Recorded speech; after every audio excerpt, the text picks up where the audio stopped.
Hello and Happy New Year. Welcome to Unhindered Faith. It's a new year and it comes with new goals, new plans, brand new New Year's resolutions. And we start off motivated. We feel inspired. We tell ourselves this year is going to be different. And for a little while, it is, right? We maybe the New Year's resolution, I'm going to go to the gym, right? And we start off going to the gym, the motivation's there, but most New Year's resolutions don't last. Not because people don't care, not because we don't care about those New Year's resolutions, but it's because motivation, it fades. The problem with motivation is powerful, but it's emotional. It's tied to how we feel when energy is high, when progress is visible, when life feels manageable. But the moment life gets busy, progress slows, or emotions shift, motivation tends to disappear. And when motivation leaves, growth often stops. You see, John Maxwell writes in the 15 Invaluable Laws of Growth in chapter 5, he talks about the law of consistency. And growth doesn't come, and what he talks about, growth doesn't come from intensity, it comes from consistency. Motivation is based on emotion. Discipline is a decision. Decisions don't depend on how you feel. That's why discipline beats motivation every time. You see, discipline and discipleship go hand in hand, right? They're both discipline. It's all in the same word. The word disciple means a learner, someone who arranges their life around, if you're in faith community, who arranges their life around following Jesus. That's where the word disciple really started. And discipleship isn't fueled by feelings. It's formed by faithfulness. And Jesus said in Luke 9:23, whoever wants to be my disciple must deny themselves and take up their cross daily and follow me. The word daily matters.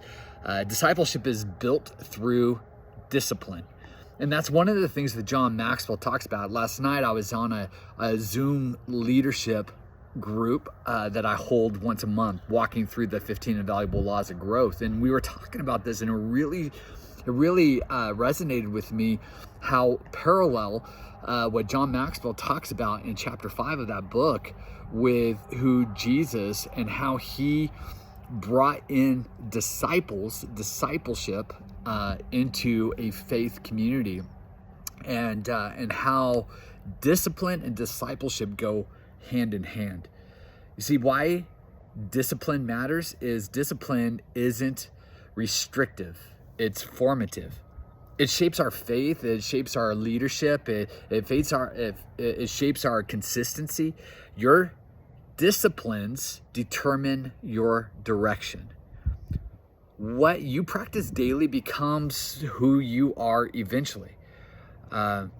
Even if our discipline is a bad discipline, it will slowly shape us into something that we don't want to become.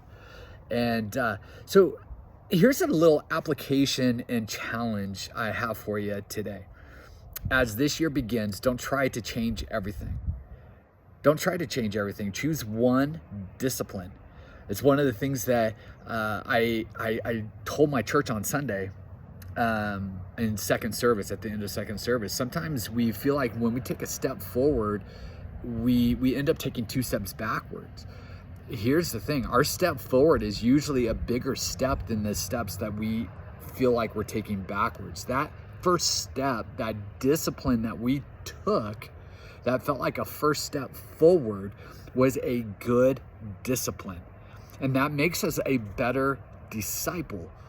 So choose one discipline, one habit, one rhythm, one spiritual practice. Growth doesn't come from what you intended to do.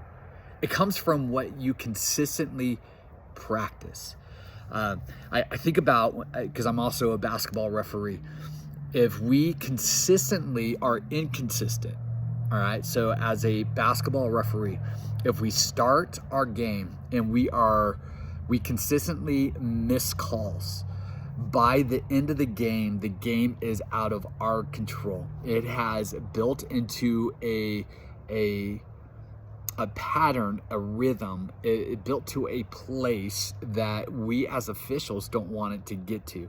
So as a discipline, it has to be from the very toss of the ball to start the game. We have to have our radars on and be able to call our game.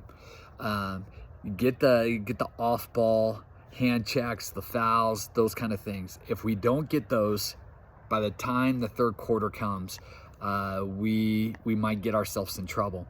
So a lot of times when we find ourselves in trouble in a game, it's because we were not consistent from the very beginning. We weren't disciplined in what we are trained to do. So here's my encouragement. Find one small discipline to apply to your day today, or maybe start tomorrow. But you have to add a discipline in your life and be consistent with it and let it become a pattern, a rhythm in your life, right? And that is how we become a better disciple in Jesus.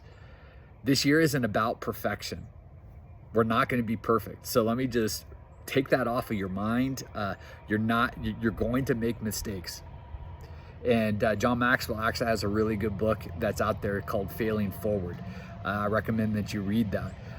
But this year isn't about perfection, it's about consistency.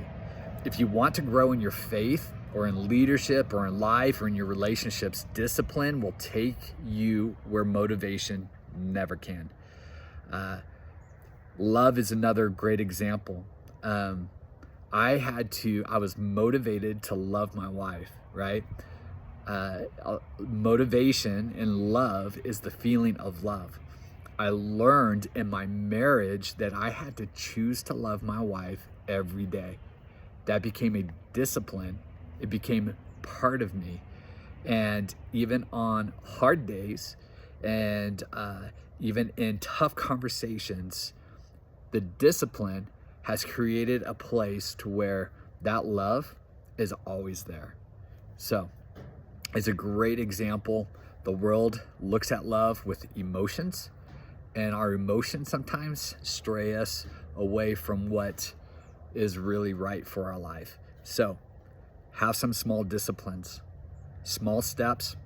The theme of our church this year is advance one step, one soul, one season at a time. It's a marathon. It's not a sprint. Love you guys.